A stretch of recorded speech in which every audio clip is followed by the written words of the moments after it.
The other half of Augusta Hope. Augusta. My parents didn't seem the sort of people who would end up killing someone.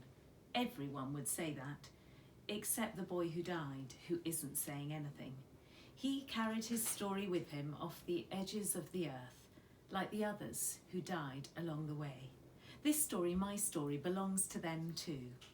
My story starts, like all stories do, with a mother and a father, and here they are, Stanley and Jilly Hope. Stanley, tall and stooping to apologise for this, liked to wear a dark wool suit, which when he sat down would rise to reveal two white and entirely hairless shins. Jilly was well below his eye line, squashy as marshmallow and keen on aprons.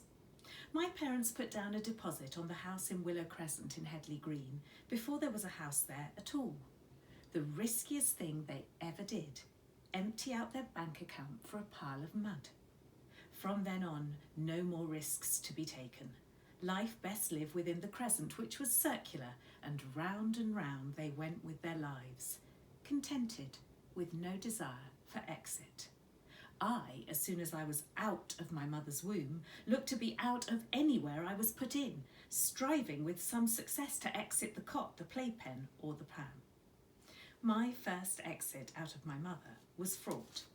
I'd turned the wrong way up and wrapped the umbilical cord around my neck whilst Julia slid serenely into the world shortly before midnight on the 31st of July. I didn't appear until some minutes later, by which time it was August and we were twins with different birthdays. My sister, born in July, was named Julia. I, born in August, would be Augusta, a thematic and paired approach as advised by the library of books on naming babies, which my mother had stacked on her bedside table throughout the long months of our gestation. Our double exit was complete. Exit was a word I liked, ex meaning out in Latin, and ex meaning anything at all in maths, and exit signs in green and white everywhere at school, but with limited opportunities to do so. Stanley and Jilly Hope were much more inclined towards the in than the out, the staying than the going. They were the first to move into the crescent, and they wore this like a badge amongst the neighbours. We live at number 1, as if this made them winners. But the thought crept into my mind quite early on that they were losers. Go away, I said to the thought, but it didn't. I never told anyone about it, even Julia, though I know it showed in the expression on my face, and this made her sad, and I'm truly sorry about that now, sorrier than you know. She and I were Snow White and Rose Red, Julia fair, quiet and contained, happy inside herself, inside the house humming, and me quite the opposite, straining to leave, dark, outspoken, walking in the wind, railing from the Latin to bray like a donkey, regulare, and railing meaning barrier or fence from straight stick, regular, which is how I looked, skinny as a ruler. I've always loved words like other people love sweets or ice cream or puddings, words made of letters so that sounds turn into things, actual things. And miraculously, we remember which sounds match which things, hundreds and thousands of sound combinations, because that's language. It mesmerised me as a child, and I'd hang about spellbound whenever I heard people speaking Spanish or French or Gujarati. I realised with some pride that I must sound as clever to foreigners when I spoke English, rattling off the words like a total pro, as we all do. Well, most of us, not Graham Cook, who lived next door, whose mouth didn't manage to make any words at all.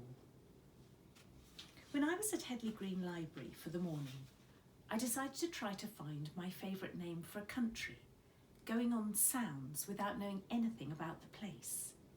I went through all the countries, starting at A and ending at Z in the index of the atlas, and I came to the conclusion that the best country name in the world was Burundi. Burundi, Burundi, Burundi. I said it so many times, it stopped meaning anything. It was like the sea lapping against my mind. Parfait.